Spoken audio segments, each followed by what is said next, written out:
Hi hello welcome to ECM రోస్లీ.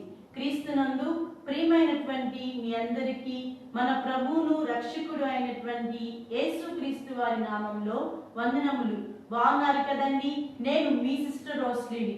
మనం ఆశించి నిరీక్షించినటువంటి రీతిగా ఈరోజు బైబిల్లో ఉన్నటువంటి రాజుల గురించి మనం నేర్చుకోవటానికి సిద్ధంగా ఉన్నాం. మరి బైబిల్లో మనం గమనించినట్లయితే ఇశ్రాయేలు ప్రజలు, అసలు ఇశ్రాయేలు ఎవరు అని మనం గమనించినట్లయితే యాకోబు యొక్క కుమారులు, వారందరూ కూడా గోత్రకర్తలుగా ఉన్నారు. ఇశ్రాయేలు 12 గోత్రములు కలిగి ఉంటారు. అయితే ఇశ్రాయేలు దేశం, ఇశ్రాయేలు ప్రజలు, వీరి అందరినీ కూడా ఎవరు పరిపాలించేవారు, ఎవరు రాజుగా ఉండేవారు అని మనం గమనించినట్లయితే అప్పటి వరకు కూడా ఇశ్రాయేలు ప్రజలు వారు మరి అనేక విధమైనటువంటి శ్రమల గుండా బయలుదేరారు, అనేక యుద్ధాలు చేశారు. అదే విధంగా వారు ఏం చేస్తూ ఉన్నారంటే ఐగుప్తు యొక్క బానిసత్వంలో ఉన్నటువంటి సమయంలో దేవుడు ఏం చేస్తున్నారంటే వారికి ఒక రాజుగా ఉంటూ ఉన్నారు. దేవుని యొక్క బాహుబలాన్ని చూపిస్తూ ఉన్నారు. దేవుడు శూర కార్యాలు చేస్తూ, మహా ఆశ్చర్య కార్యాలు చేస్తూ ఇశ్రాయేలు ప్రజలను ఒక రాజులాగా నడిపిస్తూ ఉన్నారు. అయితే దేవుడే వారికి రాజుగా ఉన్నారు. అయితే దేవుడే రాజుగా ఉండాలని ఆశపడుతూ ఉన్నారు. ఎందుకు? అది దేవుడు ఎంచుకున్నటువంటి స్వాస్యము. ఇశ్రాయేలును బట్టి ప్రపంచంలో ఉన్న వంశాలు దీవించబడతాయి, ప్రపంచము ఆశీర్వాదకరంగా మార్చబడుతుంది.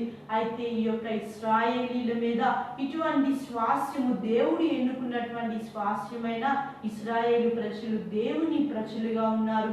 దేవుడు పరిపాలిస్తూ ఉన్నారు, దేవుడు నడిపిస్తూ ఉన్నాడు. అయితే ఇటువంటి పరిస్థితిలో దేవుడే రాజుగా ఉండాలి అని ఆశించినటువంటి సమయంలో ఇశ్రాయేలు ప్రజలు చేస్తున్నటువంటిది ఏమిటి అంటే, మాకు కూడా అన్యుల వలె రాజు కావాలి.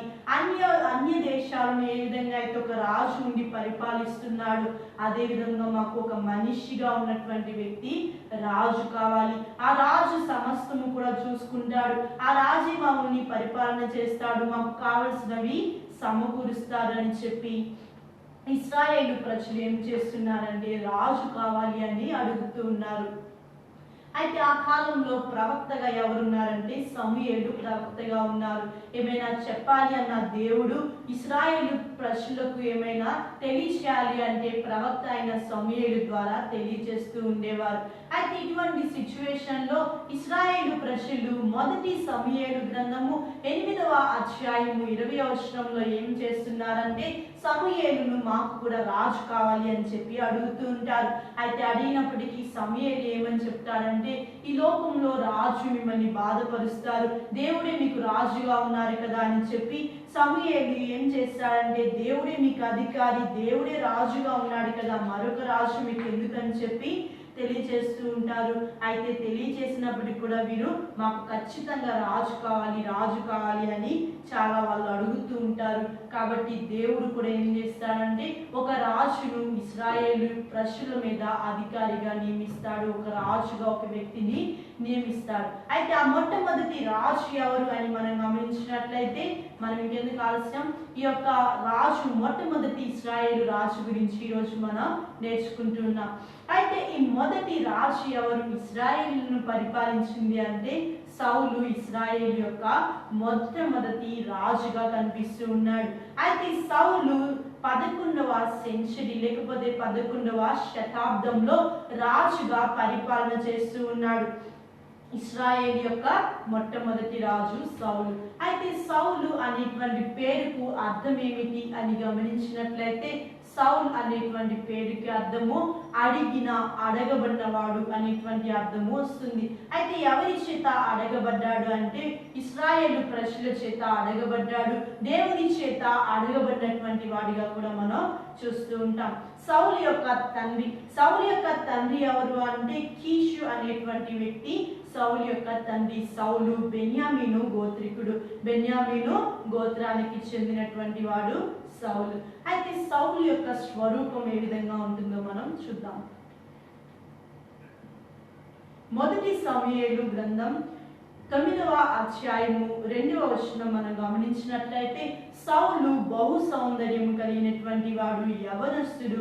ఇశ్రాయేలీలో సౌలు వంటి సౌందర్యవంతుడు, సౌలు వంటి ఎత్తు కలిగినటువంటి వాడు ఇశ్రాయేలు యొక్క వంశంలోనే, ఇశ్రాయేలీలోనే ఒక్కడు కూడా సౌలు వంటి వాడు లేనే లేడు. బహు సౌందర్యవంతుడిగా సౌలు కనిపిస్తున్నాడు. అయితే ఇశ్రాయేలు ప్రజలందరినీ నించోబెట్టినట్లయితే, అందరి గోత్రాలు, అందరి ప్రజలను, అందరి పురుషులను నించోబెట్టినట్లయితే సౌలు మాత్రమే భుజముల కంటే కూడా అందరికంటే ఎత్తుగా ఉండేటువంటి వాడిగా కనిపిస్తూ ఉంటాడు. ఒక మాటలో మనం చెప్పాలి అంటే ఆజానుబాహుడు అని మనం తెలియచేస్తూ ఉంటాం కదా. సౌలు కూడా చాలా ఎత్తు కలిగినటువంటి వాడిగా కనిపిస్తూ ఉంటాడు. అయితే ఈ యొక్క సౌలును దేవుడు ఏ విధంగా ఎన్నుకున్నాడు, సౌలు సమూయేలును ఏ విధంగా కలుసుకున్నాడు, ఈ విషయాలు కూడా మనం చూద్దాం. సౌలును అభిషేకించింది ఎవరు అంటే సమూయేలు. దేవుని ద్వారా సమూయేలు అభిషేకించాడు. దేవుని ద్వారా సమూయేలు సౌలును ఎన్నుకోవటం మనం చూస్తూ ఉంటాం. అయితే సౌలు తన యొక్క జీవితంలో తను ఒక విషయం గురించి సెర్చ్ చేస్తూ వెతుకుతూ బయలుదేరాడు. అయితే దేవుడు సౌలుకు మరి ఒక శ్రేష్టమైన విషయాన్ని తెలియజేశాడు. సౌలు ఏం చేస్తున్నాడంటే లోక సంబంధమైన చిన్ని విషయం కోసం ప్రాకులాడుతూ ఉన్నాడు. దేవుడేమో చాలా గొప్ప సంకల్పాన్ని సౌలు పట్ల నెరవేర్చడం మనం చూడబోతున్నాం. మొదటి సమూయేలు 9వ అధ్యాయము 3వ వచనం మనం గమనించినట్లయితే సౌలు యొక్క తండ్రి కీషు అని మనం చెప్పుకున్నాం కదా. కీషు చాలా భాగ్యవంతుడు, అంటే ధనవంతుడు. అంటే సౌలు కూడా ధనవంతుడే కదా. తండ్రి ధనవంతుడు అంటే సౌలు కూడా ధనవంతుడు. అయితే సౌలు యొక్క తండ్రి అయినటువంటి కీషు దగ్గర అనేకమైన గార్ధభూములు ఉన్నాయి. గార్ధభూములు అంటే ఏమిటి అంటే గాడిదలు, డాంకీస్. అయితే చాలా గాడిదలు ఉన్నాయి. అయితే ఆ గాడిదలు ఏమైపోయాయంటే చెదిరిపోయినాయి. చెదిరిపోతే తండ్రి ఏం చేశాడంటే సౌలును దగ్గరకు పిలుస్తాడు. సౌలును దగ్గరకు పిలిచి నీ దాసులో ఒకని నీవు తీసుకొని వెళ్ళి ఆ యొక్క గాడిదలను, గార్ధభూములను నీవు వెతికి తీసుకొని రమ్మని చెప్పి సౌలును పిలుస్తాడు. అయితే సౌలుకి విషయం చెప్తారు. మనకు ఒక డౌట్ రావచ్చు కదా, ఏంటి ఇంత ధనవంతుడు అని చెప్తున్నారు, చీప్ గా గాడిదల కోసం వెతకటం ఏమిటి అని అనుకుంటున్నారా? అప్పటి కాలంలో పశు సంపద చాలా ఎక్కువగా ఉండేది, ఎక్కువ మరి ధనము. ఇప్పటి కాలంలో అయితే మనీ ఉన్నటువంటి వారిని ధనవంతులుగా చెప్తున్నారు కదా. అప్పటి కాలంలో అయితే గొర్రెలు, పశువులు, ఈ విధంగా పశు సంపద ఉన్నట్లయితే వారు చాలా ధనవంతులుగా చెప్పబడేటువంటి వారిగా ఉంటూ ఉన్నారు. ఈ యొక్క గాడిదలను ఎందుకు ఉపయోగిస్తారంటే బరువులు మోయటానికి, ఒక చోటు నుంచి మరొక చోటికి వెళ్ళటానికి ఈ యొక్క గాడిదలను బరువులు మోయటానికి ఎక్కువగా ఉపయోగిస్తుంటారు కదా. అయితే ఆ గాడిదలు చెదిరిపోయినాయని తన కుమారుడైనటువంటి సౌలుకు ఈ యొక్క కీషు తెలియచేస్తాడు. తెలియచేసినప్పుడు ఈ యొక్క సౌలు ఏం చేస్తాడంటే తండ్రి యొక్క మాట ప్రకారంగా ఆ యొక్క గార్ధభూములను, గాడిదలను వెతుక్కుంటూ ప్రయాణం చేస్తాడు. అయితే ప్రయాణం చేస్తున్నప్పుడు ఎఫ్రాయిము ప్రాంతం అంతా కూడా తిరుగుతారు. షెలీషా అనే దేశాన్ని దాటి వారు ప్రయాణం చేస్తారు. కానీ ఆ యొక్క గార్ధభూములు కనిపించలేదు. బెన్యామీనుల దేశం వెళ్తారు. బెన్యామీనుల దేశం అంతా కూడా వెతుకుతారు. అయినా కానీ ఆ యొక్క గార్ధభూములు దొరకవు. దాని తర్వాత జూపు దేశం వెళ్తారు. అక్కడికి వచ్చినప్పుడు కూడా ఆ యొక్క గాడిదలు కనిపించవు. మనం చూస్తున్నాం కదండి, ఎఫ్రాయిము, షెలీషా దేశము, బెన్యామీనుల దేశము, అదేవిధంగా జూప్ దేశము, అన్ని దేశాలు కూడా సంచరించినప్పటికీ ఆ యొక్క గాడిదలు ఎక్కడ ఉన్నాయో వాటి ఆచూకీ దొరకలేదు. అయితే దొరకకపోయేసరికి ఈ యొక్క సౌలు ఏమనుకుంటారంటే మొదటి సమూయేలు 9వ అధ్యాయము 4-5 వచనంలో ఇప్పటి వరకు మనం నేర్చుకున్న విషయాలు చూడగలుగుతున్నాం. అయితే సౌలు ఏమనుకుంటాడంటే నా తండ్రి గాడిదల విషయం పక్కన పెట్టి నన్ను గురించి చింతిస్తాడేమో, తిరిగి వెళ్ళిపోదామని చెప్పి తను తీసుకొని వెళ్ళినటువంటి దాసునితో చెప్తాడు. అయితే ఆ దాసుడు ఏం చేస్తాడంటే మొదటి సమూయేలు గ్రంథం 9వ అధ్యాయం 6వ వచనంలో ఆ యొక్క దాసుడు ఏమని తెలియజేస్తాడంటే ఇదిగో ఈ పట్టణములో ఒక దైవజనుడున్నాడు, అతడు జ్ఞానం కలిగినటువంటి వాడు అని చెప్పి అతడు మర్మములు తెలియజేసేటువంటి వాడు అని సమూయేలు గురించి ఈ యొక్క సౌలుతో పాటు ఉన్నటువంటి దాసుడు సౌలుకు తెలియజేస్తాడు. అయితే తెలియజేయగానే వీరి విధంగా అనుకున్నటువంటి రీతిగానే సమూయేలును కలవటానికి వారు ప్రయాణం చేస్తారు. అయితే దేవుడు ఏం చేశాడంటే సమూయేలుకు దేవుడు కొన్ని విషయాలు తెలియజేశాడు. ఏమని తెలియజేశాడంటే రేపు ఈ టైంకి రేపు ఒక వ్యక్తిని నేను రాజుగా ఎన్నుకున్న వ్యక్తి రేపు వస్తాడు అని చెప్పి నిన్ను కలుస్తాడు అని తెలియజేస్తాడు. అదేవిధంగా దాని తర్వాత ఇంకా ఏం జరుగుతుందంటే ఈ యొక్క సౌలు ఏం చేస్తాడు, సమూయేలును కలుసుకోవటానికి ప్రయాణం చేస్తాడు. సమూయేలు దగ్గరికి వెళ్ళటానికి సౌలు వెళ్ళినప్పుడు ఆ యొక్క ఊరి దగ్గరకు రాగానే కన్యకలు ఏం చేస్తుంటారంటే నీళ్లు చేదుకుంటూ ఉంటారు, నీళ్లు తోడుకుంటూ ఉంటారు. అయితే ఆ సమయంలో వారు సమూయేలు ఎక్కడ ఉంటాడు అని చెప్పి అడిగినప్పుడు సమూయేలు ఉండేటువంటి అడ్రస్ అనేది అక్కడ సౌలుకు తెలియచేయబడుతుంది. అయితే సౌలు ఏం చేస్తాడంటే సమూయేలును కలుసుకుంటూ ఉంటాడు. అయితే సౌలును చూడగానే సమూయేలుకు దేవుడు ఏం తెలియజేస్తాడంటే నేను ఎన్నుకున్నటువంటి వ్యక్తి, అతన్ని ఇశ్రాయేలీయులకు రాజుగా ఉంటాడు, అతని వంటి వాడు ఒకడు కూడా లేడు అని చెప్పి సమూయేలుకు దేవుడు తెలియజేస్తాడు. చూస్తున్నాం కదండి, సౌలు అయితే గాడిదల కోసం వెళ్తూ ఉన్నాడు ఆచూకీ కనుక్కోవడానికి. దేవుడు అయితే సమూయేలుకు ఇశ్రాయేల్ యొక్క రాజు ఎవరో తెలియజేస్తూ ఉన్నారు. అయితే వీరు ఏం చేస్తారంటే సమూయేలును కనుగొంటారు, సమూయేలు సౌలును కనుగొంటారు. అయితే వారిద్దరు కూడా ఏం చేస్తారంటే భోజనము చేసి సౌలు యొక్క దాసుడు వారందరూ కూడా అక్కడే ఉండిపోతారు. అయితే ఈ రోజు దేవుడు ఏం చేశాడు, సౌలే రాజు, ఇశ్రాయేలుని పరిపాలించే అధికారి కాబోతున్నాడని సమూయేలుకు తెలియజేస్తాడు. అయితే వారు ఈ రోజు ఉంటారు. ఈ రోజు ఉన్న తరువాత మార్నింగ్ అవుతుంది. మార్నింగ్ అవగానే ఏం జరుగుతుందంటే వారు నిన్న వచ్చినట్లయితే ఈ రోజు మరొక రోజు గడిచిపోతుంది కదా. ఈ రోజు సమూయేలు ఏం చేస్తాడంటే సౌలుకు తెలియజేస్తూ ఉంటాడు, నీ యొక్క దాసుని నీవు పంపించి వేయి అని చెప్పి తెలియజేసినప్పుడు నీతో చెప్పవలసినటువంటి మర్మం ఉంది, నీ యొక్క దాసుని పంపవేయమని చెప్పినప్పుడు ఈ యొక్క సౌలు ఏం చేస్తాడంటే తనతో వచ్చినటువంటి దాసుడు ఒక్కడే కదా ఆ వ్యక్తిని పంపివేసినప్పుడు సమూయేలు ఏం చేస్తాడంటే సౌలును తైలముతో అభిషేకం చేస్తాడు. అభిషేకించి నుదుటిన ముద్దు పెట్టుకొని నువ్వు ఇశ్రాయేలు రాజుగా ఉంటావని సౌలుకు సమూయేలు తెలియజేసినట్లుగా మనం చూడగలుగుతుంటాం. అయితే ఈ విధంగా సౌలు యొక్క జీవితంలో ఆ సమూయేలు ఏమని తెలియజేస్తూ ఉంటాడంటే నువ్వు చేయవలసినటువంటి పని ఏమిటి అంటే నీ యొక్క దాసుడు వెళ్ళిపోయాడు కదా, ఇప్పుడు సౌలు ఒక్కడే ఉన్నాడు. అయితే సౌలుకు సమూయేలు ఏమని తెలియజేస్తున్నా అంటే నువ్వేం చేయాలంటే నేను చెప్పినటువంటి ప్లేస్కి నువ్వు ఒక ప్లేస్కి వెళ్తావు, నువ్వు ఈ విధంగా చేయాలి, ఈ విధంగా నీకు మనుషులు కనిపిస్తారని సమూయేలు సౌలుకు తెలియజేస్తున్నారు. మొదటి సమూయేలు 10వ అధ్యాయం 2వ వచనం. సమూయేలును సౌలు కలుసుకున్న తరువాత సమూయేలు అక్కడే ఉంటాడు, సౌలును పంపుతూ ఉంటాడు. అయితే ఈ విధంగా చెప్తూ ఉంటాడు పంపించే ముందు, నీవు ఈ రోజు ఏం చేయాలంటే నా యుద్ధ నుంచి ప్రయాణమైన తరువాత నీవు బెన్యామీనీల సరిహద్దులో సెల్హాలో ఉండినటువంటి రాహేలు సమాధి ఉంది.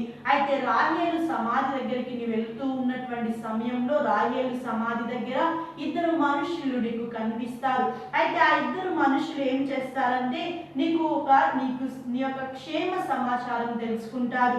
తెలుసుకొని నీవు వెదకబోయినటువంటి గాడిదలు దొరికినాయి, నీ తండ్రి గాడిదలను గురించి చింతించడం లేదు కానీ నిన్ను గురించి చింతించుచున్నాడు, నిన్ను గురించి యోచించుచున్నాడు అని చెప్పి ఆ యొక్క ఇద్దరు మనుషులు ఏం చేస్తారంటే సౌలుకు ఆ యొక్క గాడిదలు దొరికినాయి అని చెప్పి తెలియజేస్తారు.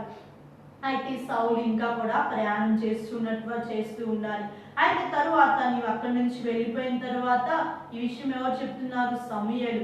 అక్కడి నుంచి నువ్వు సౌలు వెళ్ళిపోయిన తరువాత తాబోరు మైదానమునకు నువ్వు రాగానే అక్కడ బేతేలునకు అంటే దేవుని యొద్దకు పోయేటువంటి 3 మనుషులు నీకు ఎదురుపడతారు. ఫస్ట్ 2 మనుషులు ఎదురుపడి ఆ గార్డ్ బాంబులు దొరికినాయని చెప్పి ఆ పని కంప్లీట్ అయిపోయిందని తెలియజేశారు. దాని తర్వాత నువ్వు ప్రయాణం చేసి వెళ్తున్నప్పుడు బేతేలుకు దేవుని దగ్గరకు పోతున్నటువంటి ముగ్గురు మనుషులు నీకు ఎదురుపడతారు. అయితే ఆ ముగ్గురు మనుషులు ఏం చేస్తుంటారంటే, ఒక వ్యక్తి దగ్గర 3 మేక పిల్లలు ఉంటాయి, ఇంకొక వ్యక్తి దగ్గర 3 రొట్టెలు ఉంటాయి, ఇంకొక వ్యక్తి ద్రాక్ష రసపు తిత్తిని తీసుకొని వాటిని మోయిచూ వస్తారు అని చెప్పి తెలియజేస్తారు.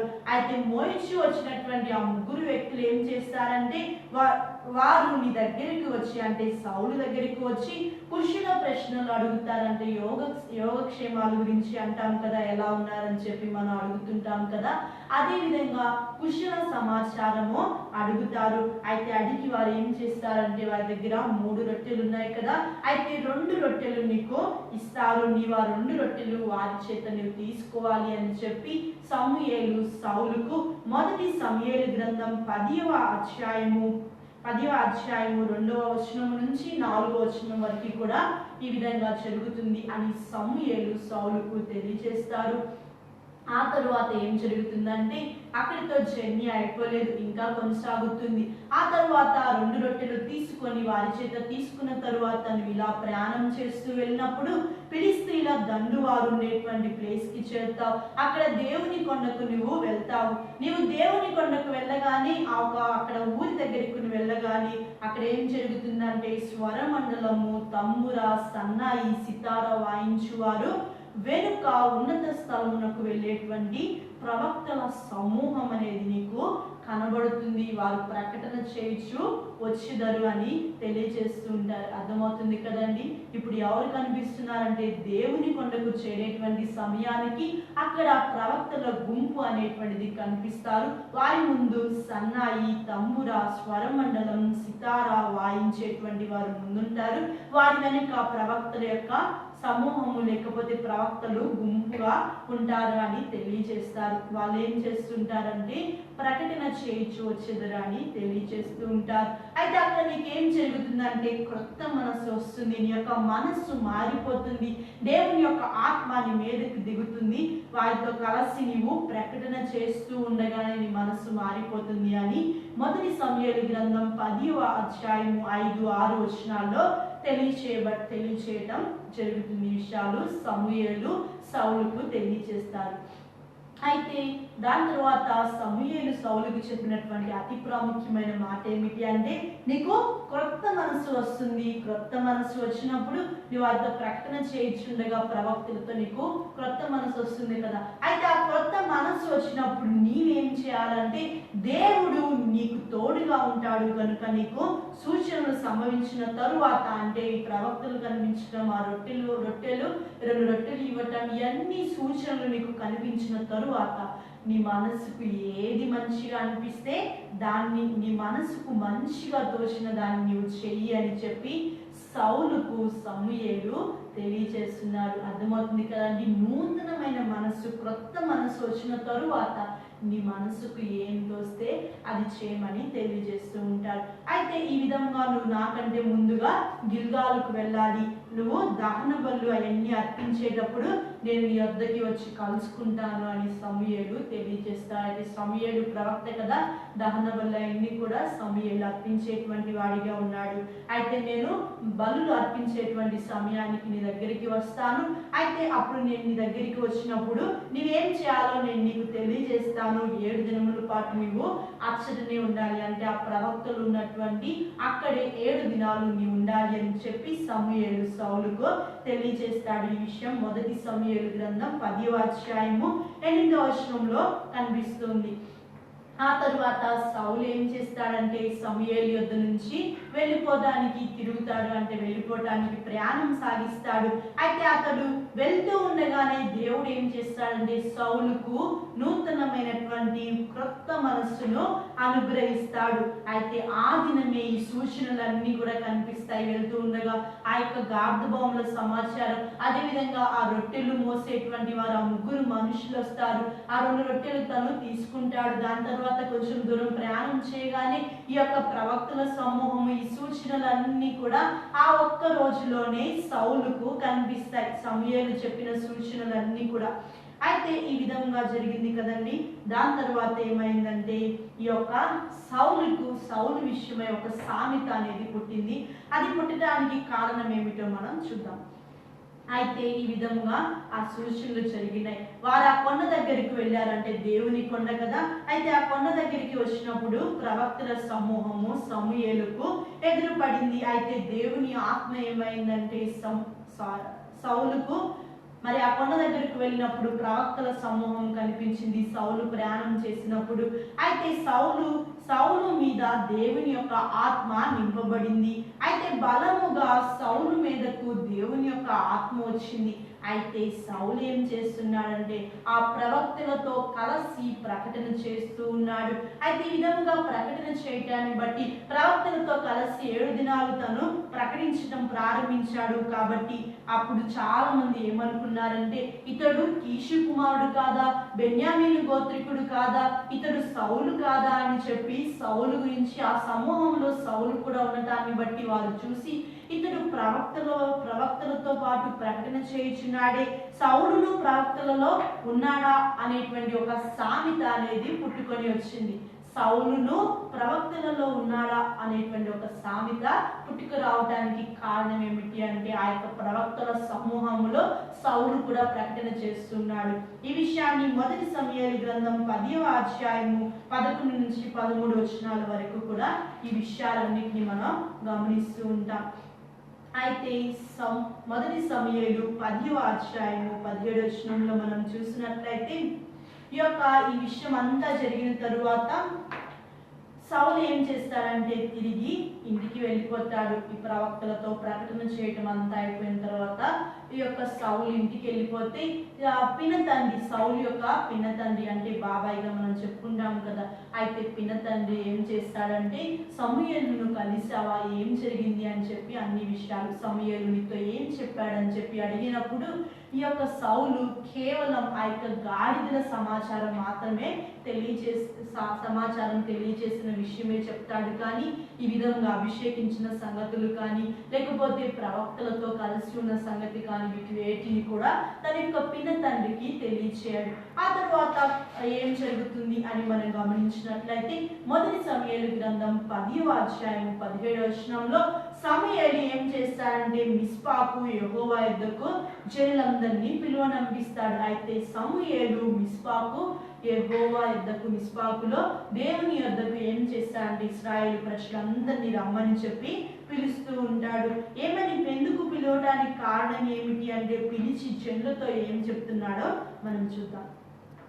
అయితే మన యొక్క దేవుడైనటువంటి యెహోవా ఈ విధంగా చెప్తున్నాడు, నేను ఇశ్రాయేలు ప్రజలను ఐగుప్తు దేశము నుండి నేను విడిపించాను.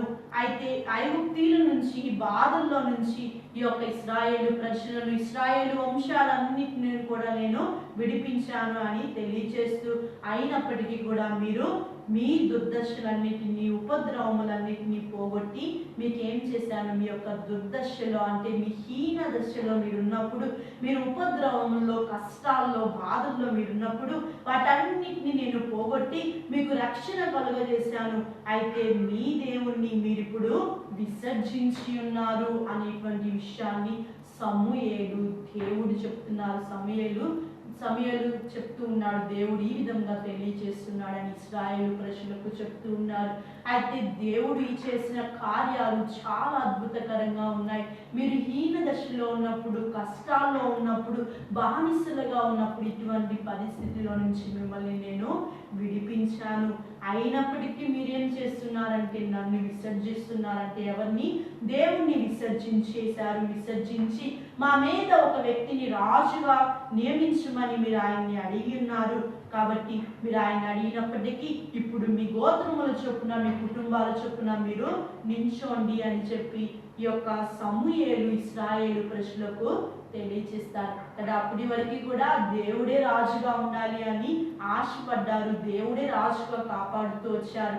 అయితే ఈ విధంగా అడగటాన్ని బట్టి వీరు దేవుణ్ణి విసర్జించారు రాజుగా ఉండటానికి. అయితే ఒక సాధారణమైన మనిషిని రాజుగా ఏర్పరచమని ఇశ్రాయేలు ప్రజలు కోరుకున్నారు కదా. అయితే ఈ విధంగా సౌలును ముందుగానే అభిషేకించారు.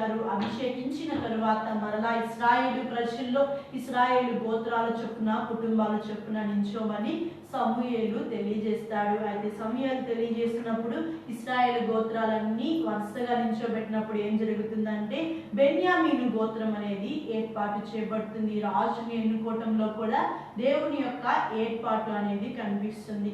అయితే బెన్యామీను గోత్రాలన్నీ కూడా ఆ బెన్యామీను గోత్రంలో ఉన్న ఇంటి కుటుంబాలన్నీ కూడా నించోబెట్టినప్పుడు ఏం జరుగుతుందంటే మద్రి యొక్క ఇంటి కూటము ఏర్పాటు చేయబడుతుంది. అయితే మద్రి కూటం ఏర్పాటు చేయబడినప్పుడు వారిని నించోబెట్టినప్పుడు కీషు కుమారుడైనటువంటి సౌలు దేవుని చేత ఏర్పాటు చేయబడతాడు. అయితే సౌలును జనులందరూ వెతుకుతారు కానీ సౌలు కనిపించలేదు.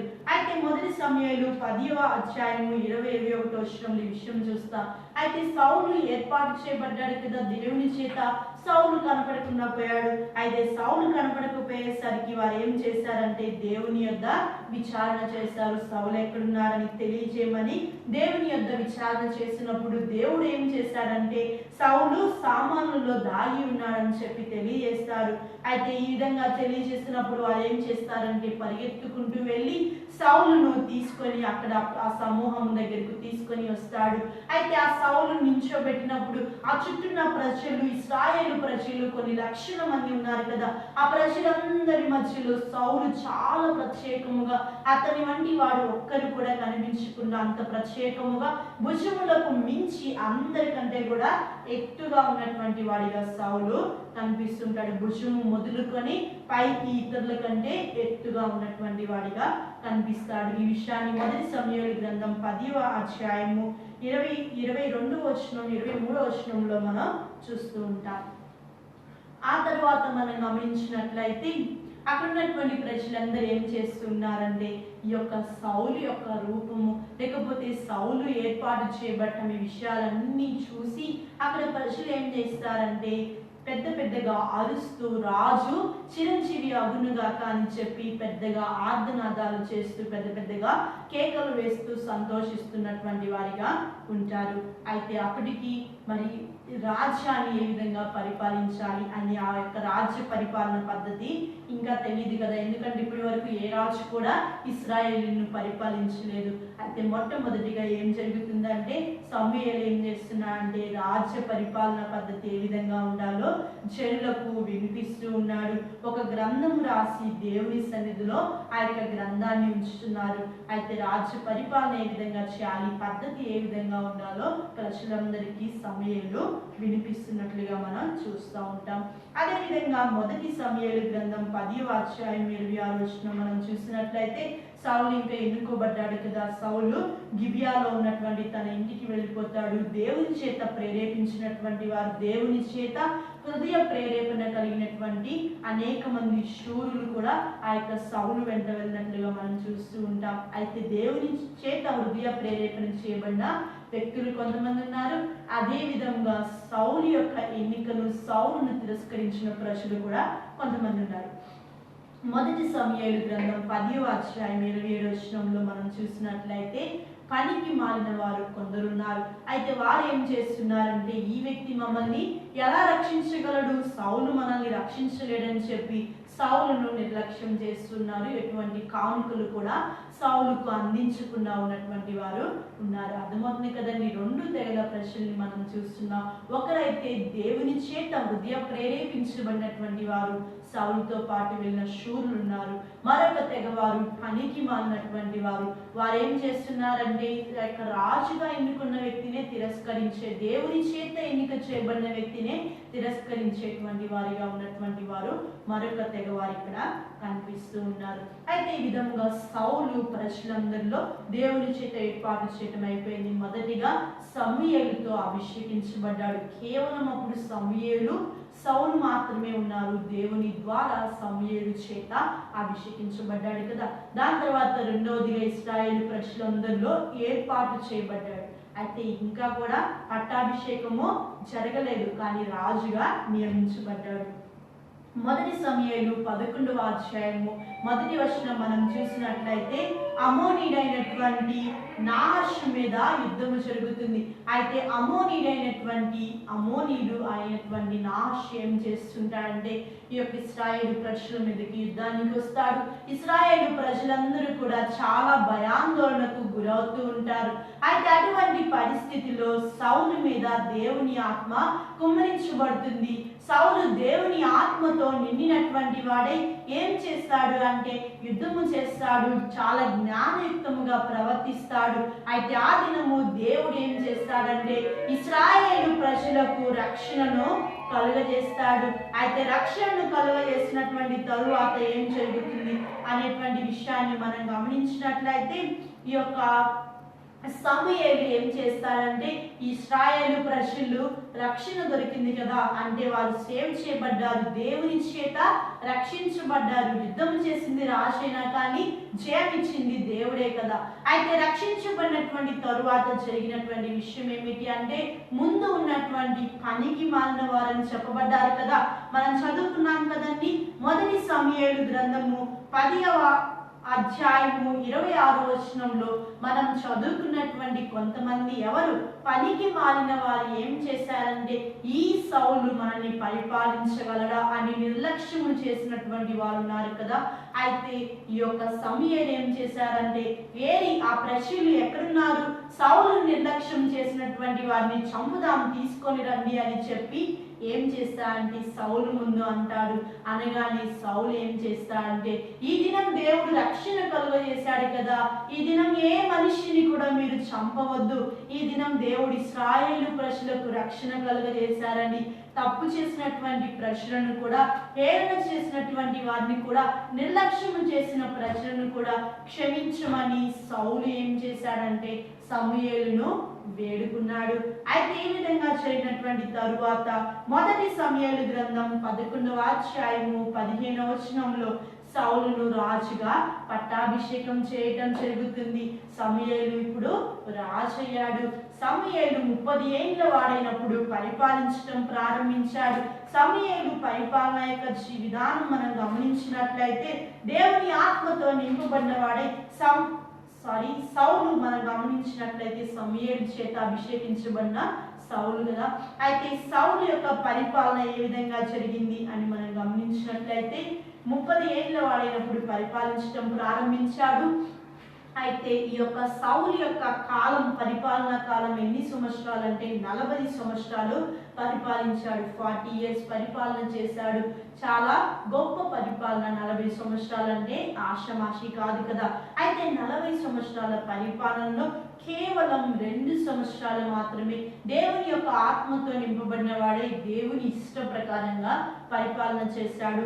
మిగిలిన 38 సంవత్సరములు కూడా తన ఇష్ట ప్రకారంగా దేవుని ఆజ్ఞలు పాటించకుండా తన ఇష్టానుసారంగా పరిపాలన చేశాడు. అయితే సౌలు పరిపాలించిన మొట్టమొదటి 2 సంవత్సరములు దేవునికి ఇష్టముగా పరిపాలించిన సంవత్సరములు. అప్పుడు ఏ విధంగా ఉంది అంటే సౌలు అన్ని కూడా జయాలను పొందుకుంటూ ఉన్నాడు. సౌలు దేవుని యొక్క మాట వింటున్నాడు. ప్రతి విషయం కూడా దేవుని దగ్గర విచారణ చేస్తూ ఉన్నాడు. ప్రజలను చాలా చక్కగా మొదటి 2 సంవత్సరములు పరిపాలన చేశాడు. అయితే సౌలు యొక్క జీవితంలో సౌలు చేసినటువంటి తప్పులు ఏమిటో మనం చూస్తూ ఉన్నాం. మొదటి సమూయేలు గ్రంథం 13వ అధ్యాయము 8 నుంచి 13 వచనాల వరకు మనం గమనించినట్లయితే ఈ యొక్క సౌలు చేసిన మొట్టమొదటి తప్పు ఏమిటి అంటే ఆ రోజు యాజకుడైనట్లుగా బలిని అర్పించాడు. యాక్చువల్గా సౌలు ఎవరు? రాజు, కింగ్ కదా. అయితే యాజకుడైనట్లుగా మరి బలి అర్పించేవారు యాజకులు. ఇశ్రాయేలీయులకు ఒక నియమం ఉంటుంది. ఏమిటి ఆ నియమం అంటే వారు అన్యుల మీద యుద్ధానికి వెళ్ళేటప్పుడు దేవుని సహాయం కొరకు బలి అర్పించిన తరువాతే వారు యుద్ధం ప్రారంభిస్తారు. అయితే బలి అర్పించడానికి యాజకులు ఉంటారు కదా. ఈ యొక్క సౌలు ఏం చేశాడంటే ఆ యాజకుడు సౌలే అన్నట్లుగా సౌలు ఏం చేశాడంటే తన స్వతహాగా బలిని అర్పించాడు. బలిని అర్పించడాన్ని బట్టి దేవునికి అవిధేయుడయ్యాడు. రెండవ తప్పు ఏమిటి అంటే ఈ యొక్క సౌలు చేసిన రెండవ తప్పు, అమాలేకీయులతో యుద్ధానికి వెళ్ళారు సౌలు. అయితే అమాలేకీయులతో యుద్ధానికి వెళ్ళినప్పుడు దేవుడు ఏం చెప్పాడంటే ఆ అమాలేకీయులను హతము చేయాలి, వారి యొక్క పశువులు కానీ వేటిని కూడా బ్రతకరించకుండా అన్నిటిని సంహరించాలి, నాశనం చేయాలి అని దేవుడు సౌలుకు తెలియజేస్తాడు. అయితే సౌలు ఏం చేస్తాడంటే ఆ రాజును ప్రాణాలతో పట్టుకుంటాడు. అక్కడ ఉన్నటువంటి గొర్రెలు పశువుల్లో బలహీనమైనటువంటి వాటిని చంపివేస్తాడు. అయితే అక్కడ ఉన్నటువంటి గొర్రెలు పశువులు ఎడ్లలో క్రొమ్మిన వాటిని అంటే బలమైనటువంటి వాటిని తెచ్చుకున్నట్లుగా మనం చూస్తూ ఉంటాం. అయితే అమాలేకీయుల యొక్క సొత్తు ఇవంతా కూడా దేవునికి అసహ్యమైనవి, వాటిని నాశనం చేయమని తెలియజేస్తే సౌలు ఏం చేశాడు, దేవుని ఆజ్ఞను మీరి ఆ యొక్క పశువులను తెచ్చుకున్నాడు, రాజును బ్రతకనిచ్చాడు. ఇది సౌలు చేసిన రెండవ తప్పు. మూడవది మనం గమనించినట్లయితే మొదటి సమూయేలు 18వ అధ్యాయము 9వ వచనం. అయితే మనం గమనించినట్లయితే ఈ యొక్క గొలియాతు విషయంలో డేవిడ్ ఏం చేస్తాడు, దేవుని యొక్క ఆత్మ ద్వారా లేకపోతే యుద్ధము యెహోవాదే అంటూ ఆ యొక్క గొలియాతును సంహరిస్తాడు. సంహరించినప్పుడు ఈ యొక్క దావీదు రాజుగా చేయబడతాడు. లేకపోతే ఈ యొక్క సౌలు చేసిన కార్యాలను బట్టి దేవుడు సౌలును రాజుగా తీసివేసి మరొక వ్యక్తిని ఎన్నుకోవాలి అనుకుంటాడు. అయితే దావీదు బాలుడైన దావీదును దేవుడు ఎన్నుకుంటాడు, అభిషేకించుకుంటాడు. అయితే దావీదు విజయాన్ని సాధించాడు. ఇశ్రాయేలు ప్రజలను కాపాడటాన్ని బట్టి ఈ యొక్క సౌలు ఏం చేస్తూ ఉన్నాడంటే ప్రజలందరూ కూడా దావీదుని కొనియాడటాన్ని బట్టి ఈ యొక్క సౌలు చేసిన పని ఏమిటి అంటే దావీదు మీద అసూయపడుతూ విషపు చూపును దావీదు మీద నిలిపాడు. ఇది సౌలు చేసిన మూడవ తప్పు. విషపు చూపును దావీదు మీద సౌలు నిలిపాడు. ఆ తరువాత మొదటి సమూయేలు 22వ అధ్యాయము 18వ వచనం. ఇక్కడ మనం గమనించినట్లయితే ఇక్కడ చేసినటువంటి మరి ఒక తప్పు ఏమిటి అని మనం చూసినట్లయితే దేవుని మందిరంలో యాజకులను చంపివేశాడు. అయితే దేవుని మందిరంలో యాజకులను చంపివేయటాన్ని బట్టి సౌలు మరింత శాపగ్రస్తుడిగా మారిపోయాడు. మొదటి సమూయేలు 28వ అధ్యాయము 7వ వచనం. ఇక్కడ చూసినట్లయితే మరి ఒక తప్పును మనం చూస్తూ ఉంటాం. ఇక్కడ ఏం చేస్తూ ఉన్నాడంటే సౌలు తను మొట్టమొదటిగా రాజు అయినప్పుడు మొదటిగా పరిపాలనలోకి వచ్చినప్పుడు కర్ణ పిశాచులను అదేవిధంగా సోది చెప్పేటువంటి వారిని ఏం చేశాడంటే రాజ్యంలో నుంచి బహిష్కరించాడు, త్రోలివేశాడు. అయితే ఈ యొక్క మొట్టమొదటిగా వెళ్ళగొట్టినటువంటి సోదెగాళ్ళను కర్ణ పిశాచి గల వారిని వెదికి మరలా వారిని రప్పించాలి అని ఆశపడినట్లుగా మనం చూస్తూ ఉంటాం. అయితే ఈ విధంగా చేయటాన్ని బట్టి సౌలు యొక్క జీవితంలో దేవునికి చాలా దూరం అయిపోయాడు. అయితే కర్ణ పిశాచి అదేవిధంగా సోదెగాళ్ళు వీరిని వెతకటానికి కారణం ఏమిటి అంటే అప్పుడు సమూయేలు వృద్ధుడైపోయి చనిపోయాడు. అయితే తనకి సూచనలు తెలియజేసేవారు కానీ విషయాలు చెప్పేవారు కానీ ఎవరు కూడా లేకపోవటాన్ని బట్టి ఈ సౌలు ఏం చేశాడంటే సోదెగాండ్రు అదేవిధంగా కర్ణ పిశాచి వీరి దగ్గర విచారించడం ప్రారంభించాడు. ఈ విధంగా సౌలు యొక్క జీవితంలో ప్రారంభంలో చాలా గొప్పగా ప్రారంభమైన తన జీవితం చివరిగా ఏం జరుగుతుంది అంటే చాలా హీన స్థితికి మారిపోతుంది. అదేవిధంగా సౌలు యొక్క జీవితంలో తన యొక్క చావు గురించి మనం గమనించినట్లయితే ఈ యొక్క సౌలు ఏం చేస్తూ ఉంటారంటే యుద్ధానికి వెళ్తాడు.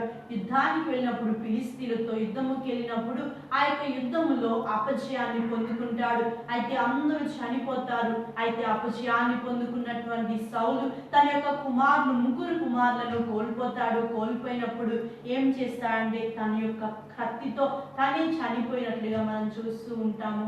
ఈ విధముగా సౌలు ఒక ఆత్మహత్య చేసుకునేటువంటి విధముగా తన యొక్క జీవితం మారిపోయింది. ప్రశాంతతను కోల్పోయాడు, రాజ్యాన్ని కోల్పోయాడు, తన యొక్క సంతానాన్ని కోల్పోయినట్లుగా మనం చూస్తూ ఉంటాం. తన కుమారులను పోగొట్టుకున్నాడు.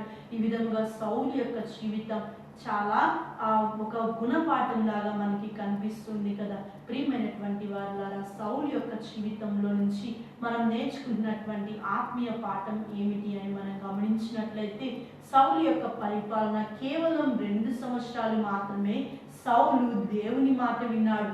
సౌలు దేవుని చేత ప్రత్యేకంగా ఏర్పాటు చేయబడినవాడు, అభిషేకించబడినటువంటి వాడు, దేవుడి చేత ఏర్పరచబడినటువంటి సౌలు ఏం చేశాడంటే దేవుని మాట విన్నాడు, కానీ తను వినటం మానివేశాడు. దేవుని ఆజ్ఞలు అతిక్రమించటం ప్రారంభించాడు. దేవుని దగ్గర విచారణ చేయటం ఆపివేశాడు. దేవునికి ఇవ్వాల్సినటువంటి స్థానం ఇవ్వటం మర్చిపోయాడు. తన సొంత ప్రయత్నాలు చేశాడు, సొంత విధానాల్లో వెళ్ళిపోయాడు. దేవుడైతే సౌలు పట్ల గొప్ప ఉద్దేశాలు కలిగి ఉన్నాడు.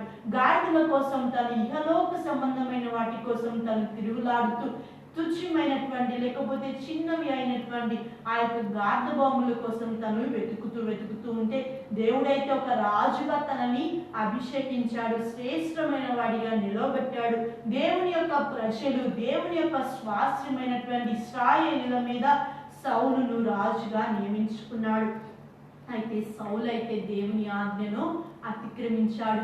అదేవిధంగా సౌలుకు దేవుడు ఏం చేశాడంటే సౌలు చేసిన కార్యాలు చూసి దేవుడు చాలా బాధపడ్డాడు. ఎందుకు రాజుగా నియమించానని దేవుడు దుఃఖించేటువంటి స్థితికి సౌలు వెళ్ళిపోయినట్లుగా మనం చూస్తున్నాం.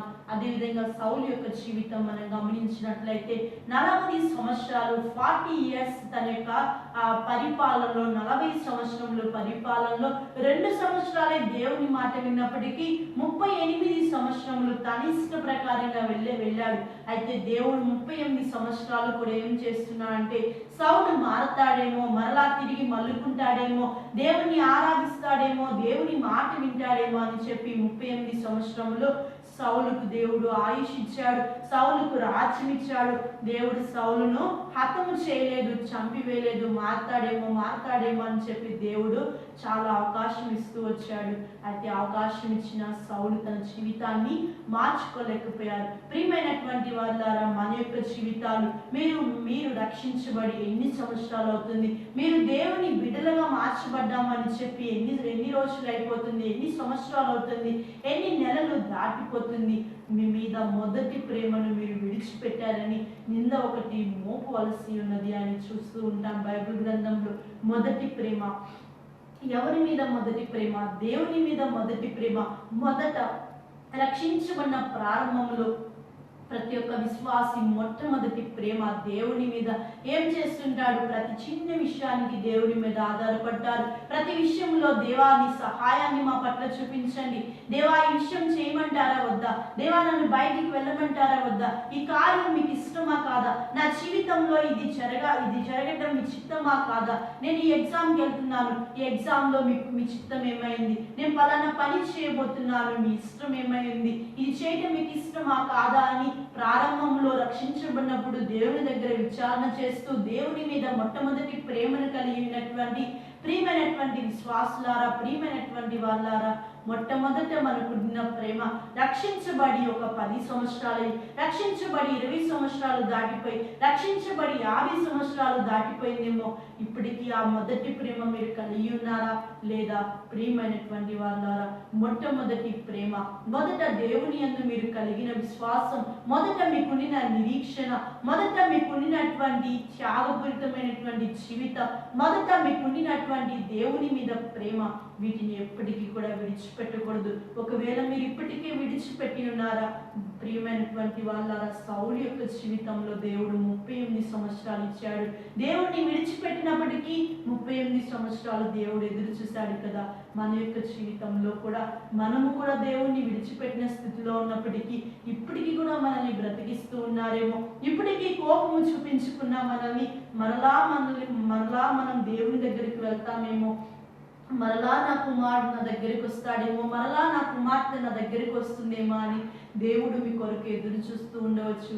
ప్రియమైనటువంటి వాళ్ళారా, ఇదే అనుకూల సమయం. మీరు ఏ స్థితిలో పడిపోయి ఉన్నారు ఆ స్థితిని మీరు జ్ఞాపకం చేసుకోండి. మరలా దేవుని దగ్గరికి రండి, దేవుని బిడ్డలుగా మార్చబడండి.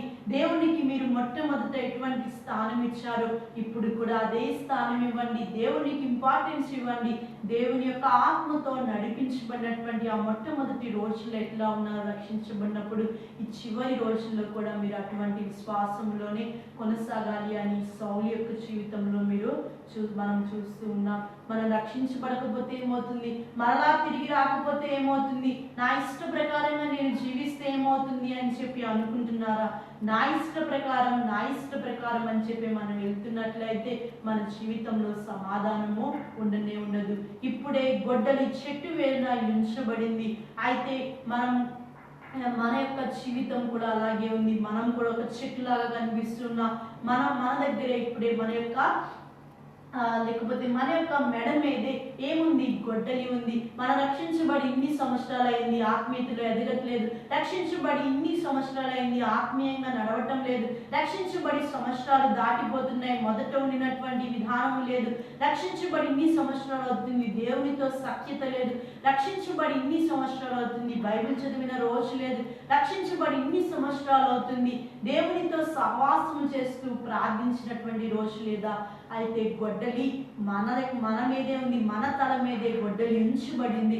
అయితే ఈ సమయంలోనే ఇప్పటి నుంచే ప్రారంభించండి, నూతనముగా ఆత్మీయ స్థితిలో అభివృద్ధి పడండి. మన ఇష్టం అనుకుంటూ వెళ్ళినట్లయితే, మనం దేవుని మాట వినకుండా మనం అట్లాగే వెళ్ళిపోతున్నట్లయితే, ఆ యొక్క చెట్టు వేరు ఉంచబడిన గొడ్డలి ఫలాలు లేనటువంటి చెట్టు ఏ విధంగా అయితే నరకబడి అగ్నిలో వేయబడుతుందో, మనం కూడా చనిపోయినట్లయితే నరకానికి వెళ్ళిపోతాము, నిత్యాగ్నికి మనం వెళ్ళిపోతాం. ప్రియమైనటువంటి వాళ్ళారా, ఈ యొక్క సౌలు జీవితం అంత్య దినాల్లో ఉన్నటువంటి మనందరికీ కూడా ఒక గుణపాఠముగా కనిపిస్తుంది కదా. మనం సౌలు లాగా చేయొద్దు. ఇదే మిక్కిలి అనుకూల సమయం. తన జీవితం చివరిగా ఏమైపోయిందో మనం చూసాం కదా. దేవుని ఆజ్ఞను అతిక్రమించడం వల్ల, దేవుని యొద్ద విచారణ చేయకపోవటం వల్ల, దేవుని మాట వినకపోవటం వల్ల మన యొక్క జీవితం ఏ విధంగా ఉండాలి? మన యొక్క జీవితం ప్రియమైనటువంటి వాళ్ళారా, మనం ఎందుకు పనికిరానటువంటి వారిగా మనం కూడా ఇశ్రాయేలు ప్రజల్లో ఉన్నటువంటి దీన దశలో, హీన దశలో, ఉపద్రవాల్లో, కష్టాల్లో, బాధల్లో ఉన్నటువంటి సిచ్యువేషన్లో, పాపం అనే ఊపిలో చిక్కుకున్నటువంటి పరిస్థితుల్లో ప్రియకుమారుడైనటువంటి యేసుక్రీస్తు వారి లోకానికి వచ్చి మన యొక్క పాపానికి సంబంధించిన ప్రతి విధమైన శిక్ష మనం భరించలేమని క్రీస్తు వారు తన దేహమందు భరించారు. అయితే ఆ శిలువ శ్రమలు, కష్టాలు, బాధలు అవన్నీ కూడా మనము భరించవలసినటువంటివి. అవన్నీ నేను భరించవలసినటువంటివి, నువ్వు భరించాల్సినటువంటివి. అయితే మనం భరించలేమని, మనం పరిశుద్ధులము కాదని, చనిపోతే తిరిగి లెగవలేమని క్రీస్తు వారు మన కొరకు ఆ యొక్క యాగము చేశారు. బలి పశువుగా శిలువలో అర్పించబడ్డారు. అయితే మనము చేయవలసిన ఒకే ఒక పని ఏమిటి అంటే, దేవా పాపిని నన్ను కరుణించండి. క్రీస్తు వారి లోకానికి వచ్చారని, మృతుల్లో నుంచి లేపబడ్డారని మనం నోటితో ఒప్పుకొని హృదయమందు విశ్వాసం ఉంచినట్లయితే రక్షించబడతాము. రక్షించబడినటువంటి మనం క్రీస్తు యొక్క స్వరూప్యంలో, మరి క్రీస్తు దేహము మన కొరకు అర్పించినట్లుగా మన దేహము కూడా క్రీస్తు వారి కొరకు సజీవ యాగముగా మనం అర్పించేటువంటి వారిగా ఉండాలి. ఇదే నిజమైనటువంటి రక్షణ, ఇదే నిజమైన విశ్వాస యొక్క జీవితం. క్రీస్తు వారి యొక్క దేహము మన కొరకు, నా కొరకు, నీ కొరకు అర్పించబడింది కదా. మరి నా దేహము క్రీస్తు వారి కోసం, నీ దేహము క్రీస్తు వారి కోసం ఉపయోగించబడాలి. నీ యొక్క చేతులు, నీ యొక్క కాళ్ళు, నీవు కలిగి ఉన్న జ్ఞానం అది దేవుని కోసం ఉపయోగించబడాలి. నీ చేతులు నీవి కావు, నీ కాళ్ళు నీవు కావు. మనం చనిపోయి శరీర రీతిలో, ఆత్మీయ స్థితిలో బ్రతికించబడ్డాము కదా. శారీరకంగా చనిపోయాం, పాతి పెట్టబడ్డాం, ఆత్మీయంగా బ్రతికించబడ్డాం. మనం చేయాల్సిన పని ఏమిటి అంటే, క్రీస్తు వారు మళ్ళా ఈ లోకానికి రానయ్యున్నారు. అప్పటి వరకు మనం నమ్మకస్తులుగా ఈ లోకంలో దేవుని కొరకు, దేవుని మహిమ కొరకు, దేవుని యొక్క చిత్తాన్ని తుదముట్టించేటువంటి వారిగా ఉండేటువంటి ప్రయత్నం మనం చేయాలి. మన యొక్క జీవితంలో దేవుని ఉద్దేశం ఏమిటో మనం నేర్చుకోవాలి, తెలుసుకోవాలి. అంతేకాని ఇహలోక సంబంధమైన విషయాల గురించి మనం చూస్తూ దేవుని యొక్క శ్రేష్టమైనటువంటి పరలోక సంబంధమైన ఆశీర్వాదాలను మనం ఎన్నటికీ పోగొట్టుకోకుండా, పరలోక సంబంధమైన ప్రతి ఆశీర్వాదానికి మనం పాత్రులుగా ఎంచబడాలి. దేవుని బిడ్డలుగా ఈ లోకంలో మనకి అప్పగించబడినటువంటి బాధ్యతను నమ్మకంగా కొనసాగించాలి. సౌలుకు రాజుగా దేవుడు ఒక బాధ్యత అప్పగించాడు. రాజుగా అభిషేకించి శ్రేష్టమైన పదవిని సౌలుకు దేవుడు ఇచ్చాడు. అయితే సౌలు ఏం చేశాడంటే, దేవుని ఆజ్ఞ అతిక్రమించడం వలన రాజ సింహాసనాన్ని పోగొట్టుకున్నాడు కదా. అయితే ప్రియమైనటువంటి వాళ్ళ రాజులనే యాజక సమూహముగా దేవుని సొత్తైన ప్రజలుగా మనం ఉన్నాము. అయితే రాజులుగా, యాజకులుగా, దేవుని సొత్తైన ప్రజలుగా ఉన్నటువంటి మనం దేవుని ఆజ్ఞను అతిక్రమించినట్లయితే సౌలు యొక్క సింహాసనం ఏ విధంగా అయితే తీసివేయబడిందో పరలోక రాజ్యంలో కూడా మనం ఉండవలసినటువంటి సింహాసనం, మనం నిలవలసినటువంటి అమూల్య స్థలాన్ని మనం పోగొట్టుకునేటువంటి వారిగా ఉంటాం. కాబట్టి దేవుని ఆజ్ఞను మనం అతిక్రమించకుండా ఆచరించేటువంటి వారిగా ఈ లోకంలో జీవించాలి. ప్రస్తుత పరిస్థితిని మనం గమనించినట్లయితే కరోనా వైరస్ ఎక్కువగా స్ట్రగుల్ అవుతుంది, అనేక మంది చనిపోతున్నారు. ప్రియమైనటువంటి వారి ద్వారా మనం ప్రార్థించవలసింది వారి స్వస్థత కోసం మాత్రమే కాదు, వారి యొక్క రక్షణ కోసం ప్రతి ఒక్కరూ కూడా ప్రార్థించాలి. మనం దేవుని నమ్ముకున్నాం, మనకి ఒక నిరీక్షణ ఉంది కదా, చనిపోతే పరలోకం వెళ్తామని. మరి అనేక మంది అన్యులు దేవుని తెలియనటువంటి వారు చనిపోతూ ఉన్నారే, వారి కొరకు, వారి రక్షణ కొరకు మనం ప్రార్థన చేద్దాం. మీ యొక్క అందిన ప్రార్థనలో జ్ఞాపకం చేసుకోండి. మీ చుట్టుపక్కల ఎవరైనా ఆర్థిక పరిస్థితుల్లో ఆహారం లేక ఇబ్బంది పడుతున్నట్లయితే వారికి ఒక్క పూట అన్న ఆహారం పెట్టడానికి ప్రయత్నించండి. చేయని ఒక చిన్న సహాయం అన్న మనం చేద్దాము. మనం చూస్తూ ఆ విధంగా ఉండిపోవద్దు. మనం దేవుని బిడ్డలము కాబట్టి ఇతరులకు సహాయం చేయడం దేవునికి ఇష్టమైనటువంటిది. కాబట్టి ఎవరైనా ఇబ్బందుల్లో ఉన్నట్లయితే మీరు అనవచ్చు, అక్క మా సిచ్యువేషన్ కూడా కొంచెం ఇబ్బందిగానే ఉంది. ప్రస్తుత పరిస్థితుల్లో ఎటువంటి సిచ్యువేషన్ ఇబ్బందిగా ఉన్నప్పటికీ మీరు కలిగి ఉన్న దాంట్లో కొంచెం ఇతరులకు ఇవ్వండి. మీరు కలిగి ఉన్న దాంట్లో కొంచెం వారికి పాలు ఇవ్వండి, వారికి కొంచెం ఇవ్వండి. అయితే ఈ విధంగా కొంచెం వారికి ఇవ్వటాన్ని బట్టి దేవుడు మీకు సమృద్ధిని కలుగజేస్తాడు. అదేవిధంగా ఆ వారి యొక్క అవసరతను తీరుస్తాడు. మీ యొక్క అవసరతను కూడా దేవుడు తీర్చేటువంటి వాడిగా ఉన్నాడు. ప్రియమైనటువంటి వారి ద్వారా ఈరోజు సౌలు యొక్క జీవితంలో నుంచి అనేక విషయాలు నేర్చుకోవటానికి దేవుడు కృప చూపించారు. ఈ సమయంలో ప్రార్థన చేసుకున్నాం. మహోన్నతుడైన మా తండ్రి, సర్వోన్నతుడైన మా దేవ, మీకు వెళ్ళలేని స్తుతులు స్తోత్రాలు చెల్లిస్తున్నాం తండ్రి.